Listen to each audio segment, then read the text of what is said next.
Opnames Pielhaas CD. Bijzondere editie Hoeve Blues. Het is vandaag 27 oktober. Dit is het Pelemaasjournaal. Bij Milestone Music in Bunde vonden zaterdag de opnames plaats van de nieuwe cd van de vastelovensvereniging de Pielhaas uit Venray. 3 van de 4 winnende artiesten waren te gast in de muziekstudio om hun bijdrage aan de cd op te nemen. Zal ik eens vertellen, weten wat ik zag.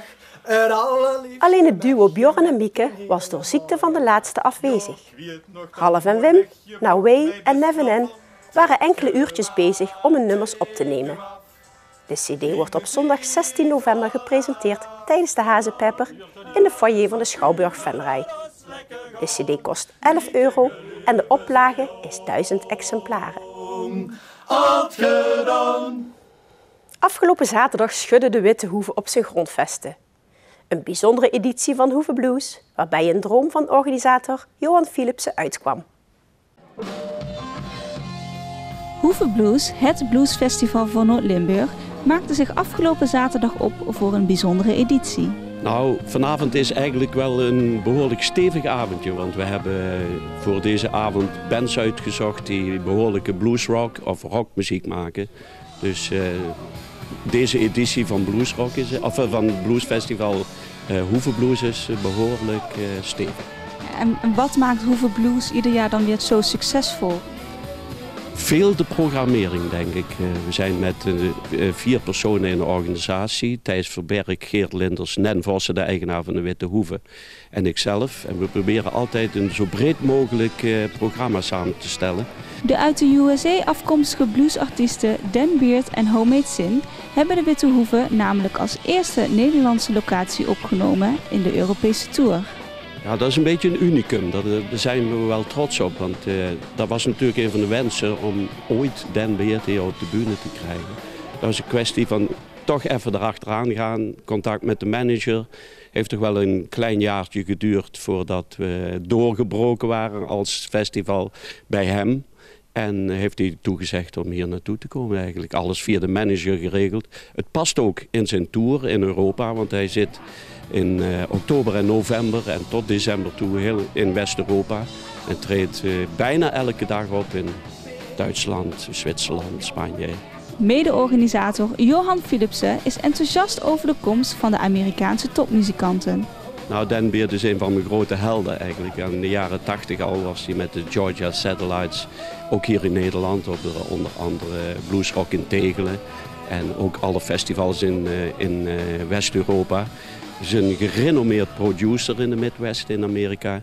Hij vindt het fantastisch om elke dag op de bühne te staan. En de adrenaline stijgt alleen maar als je muziek kan maken. Dat zijn echte fulltime rasmuzikanten.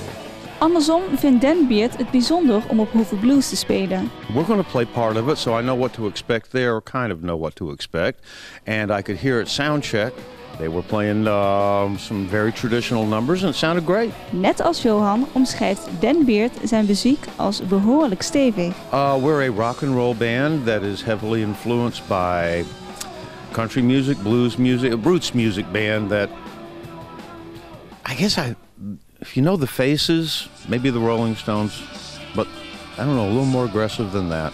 Na zijn 2 optredens in Nederland zal hij verder door Europa toeren. Well, we're going to go to Switzerland, we are going to go back to Germany, we are going to go to Denmark, and I'm quite certain that we're going to go to the UK. Naast Dan Beard en Homemade Sin staan er nog andere grote namen op het podium. Guy Smeets, dat is eigenlijk Limburgs grootste gitaartalent. Die jongeman is 16 jaar, heeft een band rondom zich heen verzameld.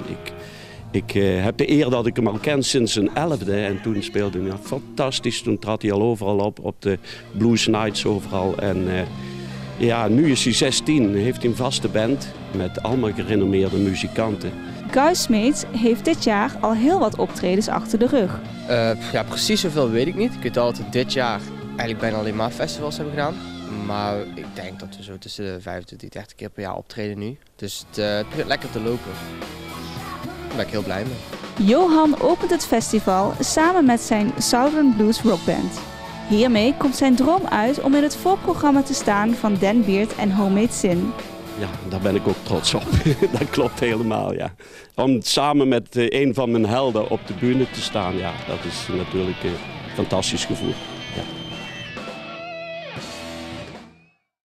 Stef Peters van de zanggroep No Way moest er zaterdag aan geloven.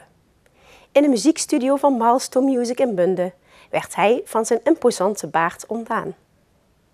Het was het gevolg van een weddenschap die Peters afsloot enkele weken voorafgaand aan de liedjesfinale van de Pierlhaas.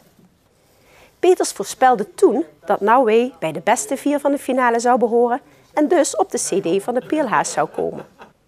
Als de 6 mannen eerste zouden worden, dan mocht hij zelfs van zijn baard worden ontdaan.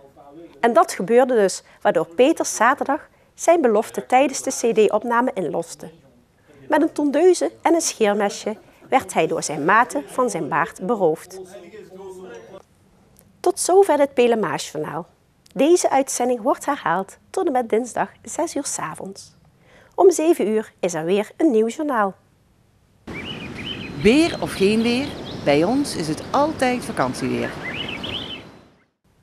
Aankomende nacht is het droog en vrij helder.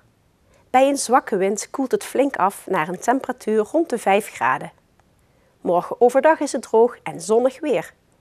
Het waait zwak tot matig en de temperatuur komt 's middags uit op zo'n 18 graden. Bedankt voor het kijken en heel graag tot morgen.